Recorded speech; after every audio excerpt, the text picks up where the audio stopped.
Hello friends, आज हम Shakespeare के सोनेट नंबर 29 की समरी करेंगे। सोनेट की फर्स्ट लाइन और इसका टाइटल दोनों एक ही हैं, when in disgrace with fortune and men's eyes. Start करते हैं। When in disgrace with fortune and men's eyes, I all alone beweep my outcast state. Here the speaker feels unlucky. यहाँ जो है speaker खुद को unlucky feel करता है।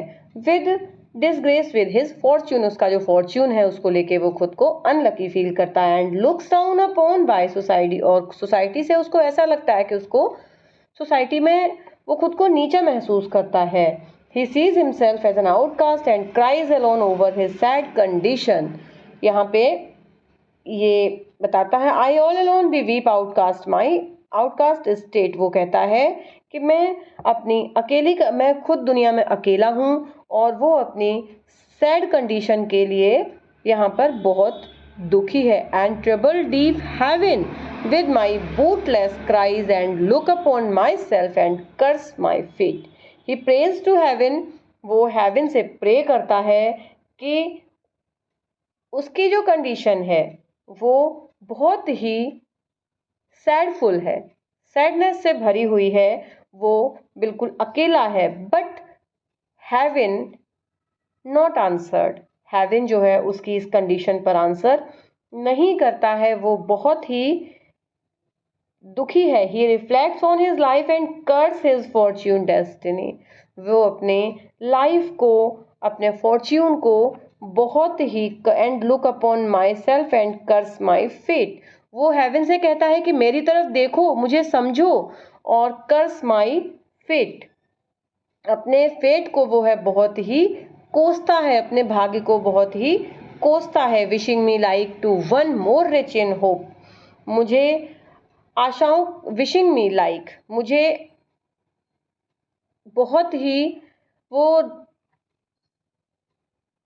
क्या कहना चाहिए कि उसको बहुत ही अपने लाइफ से बहुत ही कष्ट है। Wishing me like to one more rich in hope, वो ऐसे लोगों को देखता है जो दुनिया में बहुत ही खुश हैं, बहुत ही होपफुल हैं, बहुत ही रिच हैं, तो वो ये कहता है कि मुझे भी ऐसा ही बना दो। फीचर्ड लाइक हिम, कहता है मुझे भी वैसा ही बना दो। Like him with friends possessed, उसकी लाइफ ऐसी हो कि उसकी लाइफ में बहुत सारे फ्रेंड्स हों। उसके पास ना फ्रेंड है, ना रिच है वो, और ना ही उसकी जिंदगी होपफुल है। Next, desiring this man's art and that man's scope with what I most enjoy contended least yet in these thought, sorry, two lines को करेंगे हम। Desiring this man's art and man's scope, he wishes, वो wish करता है कि उसकी जो life है वो टैलेंट से भरी हुई हो, उसकी लाइफ अपॉर्चुनिटीज से भरी हुई हो, और उसके पास बहुत सारे स्किल्स हों।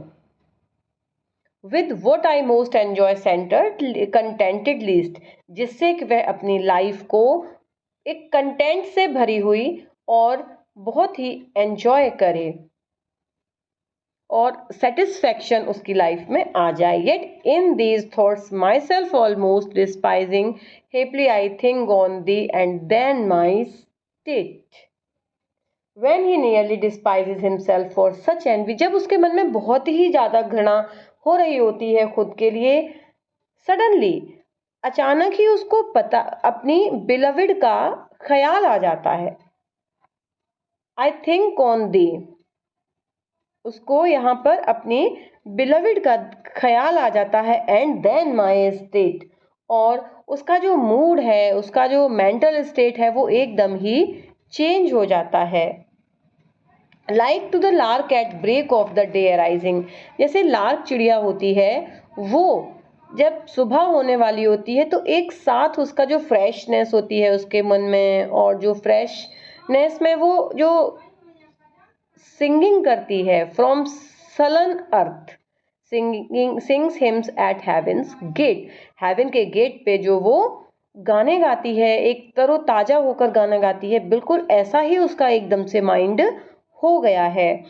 For thy sweet love remembered such wealth brings, और जो उसको याद आई है अपने पुराने प्यार भरे दिनों की, उससे उसकी जो जो लाइफ है एकदम ये लग रहा है कि बहुत ही वेल्थ फील आ रहा है उसको, बहुत ही अच्छा फील आ रहा है।